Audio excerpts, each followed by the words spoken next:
ఆధ్వర్యం లోపల ఈరోజు జగిత్యాల జిల్లా లోపల ధర్నా కార్యక్రమం నిర్వహించడం అనేటువంటిది చంద్రమౌళి గారి ఆధ్వర్యం లోపల నిర్వహించడం అనేటువంటిది జరుగుతూ ఉంది.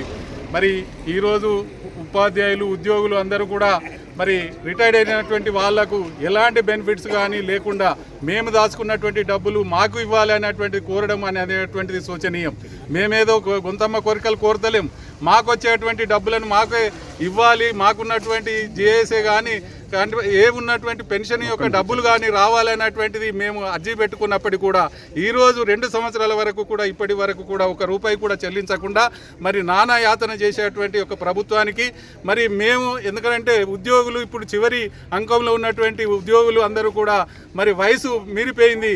మా యొక్క వచ్చినటువంటి డబ్బులతో సంతోషంగా ఉండాలి, బిడ్డల పెళ్లిళ్ళు చేయాలి, మరి ఉన్నటువంటి ఇల్లు కట్టుకోవాలి, ఉన్నటువంటి యొక్క ఈఎంఐ అనేటువంటి యొక్క వాటిని తీర్చాలన్నటువంటి ఉద్దేశంతో సుఖ సంతోషాలతో ఉండాలనుకున్నటువంటి దాన్ని ఈరోజు ప్రభుత్వం ఏం చేస్తుందంటే రోడ్ల మీద పడేటువంటి పరిస్థితి తీసుకొచ్చి ఇలా ఉన్నటువంటి ఉద్యమాలు చేసేటువంటి పరిస్థితి తీసుకొచ్చారు అని అంటే చాలా బాధాకరం.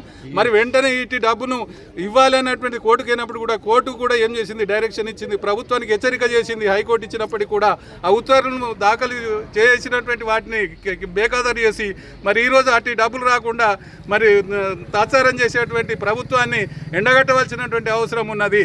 ఇవాళ కోర్టు ఇచ్చినప్పటికీ కూడా ఇవ్వనటువంటి పరిస్థితిలో మరి ఈరోజు రోడ్డు మీద ఎక్కి మేము నిరసనలు ధర్నాలు కార్యక్రమాలు వివిధ రూపాల్లో చేసేటువంటి పరిస్థితులు దాపురించినాయి అంటే ఇవాళ ప్రభుత్వం మా మీద చిన్న చూపు చూస్తుంది. కాబట్టి వెంటనే డబ్బులు ఇవ్వనట్టుంటే నిజంగానే నిరాహార దీక్షలు కానీ ఇతర కార్యక్రమాలు కూడా తీసుకొని ఇవాళ రాష్ట్రంలో ఉన్నటువంటి ఒక అన్ని జిల్లాల లోపల ఉన్నటువంటి రేవా యొక్క ఆధ్వర్యం లోపల ఇంటి కార్యక్రమాలు నిర్వహిస్తామని తెలియజేస్తూ మరి వెంటనే డబ్బులు చెల్లించకపోతే చాలా ఉధృతమైనటువంటి పరిస్థితులు ఏర్పడతాయని తెలియజేస్తూ జై హింద్.